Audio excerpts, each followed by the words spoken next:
नमस्कार। दृष्टि आइज के इन न्यूज़ प्रोग्राम में आपका स्वागत है। आज हम लोग अंतर्राष्ट्रीय संबंध से जुड़ी एक बहुत ही महत्वपूर्ण चर्चा करेंगे और वह चर्चा इसलिए महत्वपूर्ण हो जाती है क्योंकि हाल के समय में यदि आप समाचार पत्रों को देख रहे होंगे, टीवी चैनल्स को सुन रहे होंगे, तो आपको लग रहा होगा कि वैश्विक राजनीति में उथल-पुथल वाली स्थितियां अभी वर्तमान में चल रही हैं। अमेरिका, यूक्रेन, रूस, चीन, भारत, फ्रांस, ब्रिटेन, जर्मनी, इस तरीके से कई स्तरों पर गतिविधियां चल रही हैं। इसी लिहाज से आज की जो ये चर्चा है, ये चर्चा महत्वपूर्ण हो जाती है। तो आज की चर्चा की शुरुआत हम करेंगे। सबसे पहले हम देखेंगे कि आज की चर्चा के महत्वपूर्ण बिंदु कौन कौन से हैं। इसका टाइटल हमने रखा है, एक बार फिर गुटबंदी की दिशा में दुनिया। ऐसा लग रहा है, मैंने ये टाइटल इसलिए रखा है क्योंकि ऐसा लग रहा है कि जो दुनिया है, जो पहले 1945 के बाद से एक बाईपोलर रीजन जो बना था पूरी दुनिया में, दो ध्रुवीय शक्ति के तौर पर अमेरिका और सोवियत संघ उस दौरान जब पनपे थे, उसके बाद 1990-91 में सोवियत संघ के विघटन के बाद एक ध्रुवीय स्थिति बनी थी, जबकि अमेरिका जो है अकेला एक ऐसी शक्ति के तौर पर उभरा था। उसके बाद धीरे धीरे अन्य बहुत सारे देश, चीन, भारत और फ्रांस के साथ साथ ब्रिटेन और जर्मनी जैसे देश भी, जापान जैसे देश भी आगे उभरते हुए सामने आने लगे। तो इसके बाद धीरे धीरे जो स्थितियां हैं वो एक अलग तरीके से न्यू वर्ल्ड ऑर्डर के तौर पर, नई वैश्विक व्यवस्था के तौर पर दिखने लगी थी। लेकिन हाल की स्थिति की यदि बात की जाए, हाल के समय में ऐसा फिर से लग रहा है कि अमेरिका एक तरफ कुछ अन्य तरीके से गुटबंदी बनाने की कोशिश कर रहा है और दूसरी तरफ रूस भी अन्य देशों के साथ मिल करके इस तरीके की रणनीति पर काम कर रहा है। तो आज की चर्चा में हम इस पर विस्तार से बात करेंगे। तो आइए देखते हैं आज की चर्चा के जो महत्वपूर्ण बिंदु हैं वो क्या क्या हैं। सबसे पहले देखेंगे कि खबर क्या है, इसके बाद समझेंगे कि क्या है रूस और चीन का गठजोड़, इसके बाद समझेंगे कि क्या है अमेरिका की अपेक्षाएं, अमेरिका क्या कुछ एक्सपेक्ट कर रहा है, अमेरिका किस हिसाब से अपनी रणनीतियां तय कर रहा है। इन पूरी स्थितियों के साथ साथ हम ये भी जानने की कोशिश करेंगे कि आखिर भारत इस पूरे मामले में कहाँ टिक रहा है, कहाँ वो ठहर रहा है, और पूरी चर्चा के आधार पर जो सवाल बन सकता है, सबसे अंत में हम उस सवाल पर बात करेंगे। तो खबर क्या है? खबर है India and the great power rivalry. आज के इंडियन एक्सप्रेस में ये खबर आई है कि India and the great power rivalry, इसी के कॉन्टेक्स्ट में आज की हमारी जो पूरी चर्चा है यह टिकी हुई रहेगी। इसके संदर्भ में हम आगे बात करते हैं, आगे क्या क्या है चीजें। पहला तो यह है कि रूस और चीन का जो गठजोड़ है वो क्या दर्शा रहा है। ये दर्शा रहा है कि एक नया जो है संयुक्त मोर्चा, जॉइंट फ्रंट या फिर यूनाइटेड फ्रंट की बात यहाँ पर की जा रही है। किनके बीच में? रूस और चीन के बीच में। आपको पता होगा कि रूस जहाँ एक तरफ अमेरिका के साथ टसल वाली स्थिति में है, वहीं अमेरिका और चीन के बीच भी लंबे समय से टकराव वाली स्थिति चली आ रही है। आप दक्षिण चीन सागर में चीन जिस हिसाब से आक्रामक रणनीति अपनाता रहा है हमेशा से, और अमेरिका जिस हिसाब से हिंद प्रशांत क्षेत्र में अपनी उपस्थिति दर्ज कराने की कोशिश करता रहा है, इस पूरे मामले में यहाँ पर आप देख रहे होंगे कि रूस और चीन जो है एक दूसरे के नजदीक आ रहे हैं। वे भौगोलिक स्तर पर एक दूसरे के तो निकट हैं ही, बल्कि पॉलिटिकल यानी राजनीतिक स्तर पर भी वे दोनों एक दूसरे के साथ नया गठजोड़ बनाने की स्थिति में पनप रहे हैं। यहाँ मैं आपको ये भी बता दूं कि चीन और पाकिस्तान भी एक दूसरे के साथ हमेशा से जो एक निकटतम सहयोगी, निकटतम मैत्रीपूर्ण संबंध वाला जो व्यवहार है उसको अपनाते रहे हैं। वर्तमान की स्थिति को मद्देनजर देखा जाए तो यहाँ पर ये दिख रहा है कि इन दोनों के बीच में मजबूत मैत्री संबंध बन रहा है और विभिन्न स्तरों पर इन दोनों के बीच में स्पष्ट सहयोग है। इन दोनों देशों का ये भी कहना है कि हमारी जो मित्रता है, हमारी जो फ्रेंडशिप है, इसकी कोई सीमा नहीं है, इसकी कोई ऐसी लिमिट नहीं है, और बिना किसी दुराव छिपाव के हम लोग हर स्तर पर, हर क्षेत्र में एक दूसरे के साथ सहयोग कर रहे हैं, कोऑपरेशन कर रहे हैं। तो इन स्थितियों को मद्देनजर रखते हुए अब ये देखना होगा कि अब अमेरिका जो है किस हिसाब से कार्य कर रहा है। यहाँ पर मैंने लिखा है गठजोड़ बढ़ाने और विस्तारवादी नीति या विस्तार की नीति। कौन? अमेरिका अपनाना चाह रहा है। अमेरिका जो है जहाँ एक तरफ पूर्वी यूरोप में अपनी स्थिति को मजबूत करना चाह रहा है, वहीं जो मैंने शुरू में भी बताया कि हिंद प्रशांत क्षेत्र में अमेरिका जो है अपनी स्थिति मजबूत करना चाह रहा है। और इस हिसाब से एशिया की यदि बात की जाए तो एशिया में वो ऑकस, ऑकस का मतलब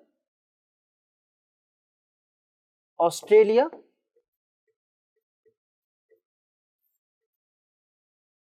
यूके यानी ब्रिटेन और अमेरिका,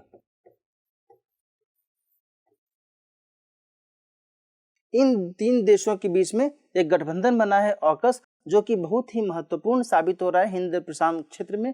वहीं जो अमेरिका है वो क्वाड के माध्यम से, क्वाड में कौन कौन से देश शामिल हैं आपको शायद पता हो, अमेरिका, जापान, भारत और ऑस्ट्रेलिया, ये 4 देश क्वाड में शामिल हैं। ये इस माध्यम से भी अमेरिका जो है अपनी स्थिति वहां पर मजबूत करना चाह रहा है और साथ ही वो आसियान देशों के साथ सहयोग करके भी वह जो है इस पार्टिकुलर रीजन में अपनी स्थिति मजबूत करना चाह रहा है। केवल यही नहीं बल्कि वो चाह रहा है कि ये सभी जो देश हैं, चाहे वो ऑस्ट्रेलिया हो, चाहे वो भारत हो, चाहे वो जापान हो, है ना, ये सभी देश अमेरिका के सहयोगी के तौर पर भी हमेशा उभरे, है ना। इसके साथ साथ अमेरिका ने यूरोप में नाटो के माध्यम से अपनी विस्तारवादी नीति को तरजीह देने की कोशिश की है और उसी का जो नतीजा है कि अभी हाल के समय में यूक्रेन को लेकर के जो रूस और अमेरिका के बीच में टकराहट है, ये टकराहट बढ़ गई है। जहां रूस जो है यूक्रेन को अपने में विलय करने की धमकी तक दे रहा है, वहीं अमेरिका ने शुरू से ही यूक्रेन को नाटो में शामिल होने की पेशकश की है और यहाँ जो स्थिति है इन दोनों देशों के बीच में टकराहट के तौर पर सामने आ रही है। यहाँ पर मैं आपको ये भी बता दूं कि अमेरिका, रूस और चीन इन दोनों को किसी भी कीमत पर अपने से अधिक बढ़ने की स्थिति में नहीं लाना चाहता है और यही कारण है कि अमेरिका विभिन्न माध्यमों से, चाहे वो नाटो हो, चाहे वो अपनी विस्तारवादी नीति हो, चाहे वो हिंद प्रशांत क्षेत्र में अपनी उपस्थिति हो, इन माध्यमों से अमेरिका चाहता है कि हमारा जो दबदबा है ये दबदबा बरकरार रहे। कई ऐसे विशेषज्ञ हैं वो ये सोच रहे हैं, ये उनका वक्तव्य है, मंतव्य भी है कि हो सकता है कि अमेरिका एक साथ रूस और चीन के साथ में टकराव मोल न ले, लेकिन ऐसा जो है उनका जो मंतव्य है उसे खारिज भी किया जा रहा है और ये कहा जा रहा है कि ऐसा नहीं है कि अमेरिका इन दोनों के विरुद्ध एक साथ टकराव मोल नहीं ले सकता है, बल्कि अमेरिका सक्षम है इन दोनों देशों के साथ, रूस और चीन, इन दोनों देशों के साथ जो है अपने को आजमाने में, है ना। तो इस हिसाब से ये देखा जा सकता है कि अमेरिका किस हिसाब से पूरी जो वैश्विक राजनीति है इसमें उभर कर सामने आ रहा है। और इसी स्थिति में यदि हम भारत की बात करें तो भारत की स्थिति ये देखा जाना चाहिए कि आखिर भारत क्या सोच रहा है। तो पहली बात तो ये है कि अपने हितों को भारत को ध्यान में रखना होगा। जो भारत की विदेश नीति है, भारत का जो अपना इंटरेस्ट है, इस पूरे मामले में इसे वरीयता देनी होगी, उस हिसाब से भारत को कदम उठाना होगा। इसके साथ साथ मैं आपको ये भी बता दूं कि यूक्रेन मुद्दे पर यूनाइटेड नेशन सिक्योरिटी काउंसिल में बीते हफ्ते में एक मतदान हुआ था जिसमें भारत जो है खुद को अलग रखा था। ये मतदान किस लिए करवाया गया था? ये मतदान इसलिए करवाया गया था कि क्या पूर्वी यूरोप में जो वर्तमान में गहमा गहमी वाला माहौल है, उस माहौल में उस पर चर्चा करनी चाहिए, क्या उस पर मतदान होना चाहिए, इस विषय को लेकर के और भारत जो है इसमें अलग रहा। और जहां एक तरफ रूस ने आरोप लगाया कि अमेरिका अपने सहयोगी देशों के साथ मिलकर के विस्तारवादी नीति अपना रहा है, वहीं अमेरिका और उसके अन्य सहयोगी देशों ने रूस पर आरोप लगाया कि वह जो है यूक्रेन को अपने में विलय कर लेना चाहता है और इसी मुद्दे पर मतदान होना था। लेकिन भारत ने जो है इस मतदान से अपने आप को अलग रखा। कई रणनीतिकार भारत की इस पहल का, इस कदम का विरोध भी कर रहे हैं और कुछ ऐसे भी रणनीतिकार हैं जो भारत के इस कदम का समर्थन भी कर रहे हैं और ये कह रहे हैं कि भारत चाहता है कि अमेरिका और रूस के साथ भारत का जो संबंध है वह संतुलन की स्थिति में बना रहे, भारत किसी एक पक्ष की ओर न झुके। लेकिन वर्तमान में जब ऐसी स्थितियां पनप रही हैं कि जहां अमेरिका नाटो के साथ मिलकर, नाटो के माध्यम से, और रूस चीन के साथ मिलकर करके एक अलग अलग गुटबंदी वाली स्थिति जब बना रहे हैं, तो यहाँ पर भारत को देखना होगा कि यह किसी गुट में शामिल होता है या फिर पहले की तरह जिस तरीके से गुट निरपेक्षता की नीति भारत ने अपनाई थी, क्या उसी तरीके से भारत अभी भी उसी नीति को फॉलो करता है या फिर उसमें कुछ परिवर्तन करने के लिए भारत को कदम उठाने होंगे। इस पर भारत सरकार को विचार करना होगा। यहाँ पर यही है कि बनती गुटबंदी में खुद को साधने की कोशिश करनी है भारत को, है ना। तो यहाँ पर ये देखना होगा कि भारत किस हिसाब से कदम उठाता है।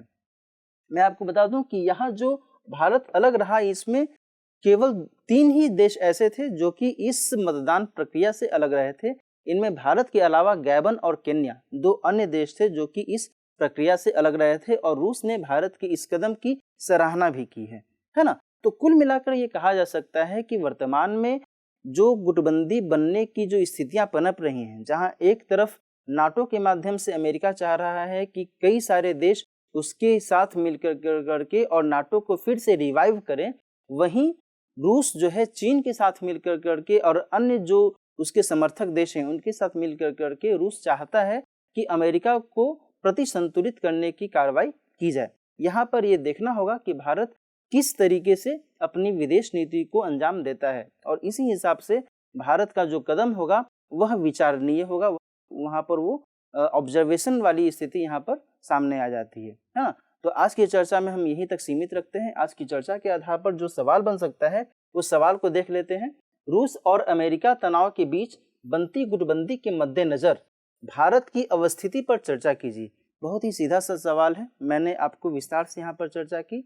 रूस किस हिसाब से अपना अप्रोच रख रहा है, अमेरिका किस हिसाब से अपना अप्रोच रख रहा है, रूस के साथ सहयोग करने वाले कौन कौन से देश वर्तमान में दिख रहे हैं, भारत की क्या स्थिति है, और अमेरिका नाटो के माध्यम से और अन्य जो महत्वपूर्ण देश हैं, फ्रांस के माध्यम से, जर्मनी के माध्यम से, ब्रिटेन के माध्यम से अमेरिका किस हिसाब से जो है अपनी रणनीति तय कर रहा है, इस पर विचार करते हुए और भारत की जो अवस्थिति है वर्तमान में, इस पर आपको एक टिप्पणी लिखनी होगी। तो आज की चर्चा हम यहीं तक सीमित रखते हैं। अगले सेशन में फिर से नए किसी टॉपिक के साथ आपसे मुलाकात होगी। तब तक अपना ख्याल रखिए। नमस्कार।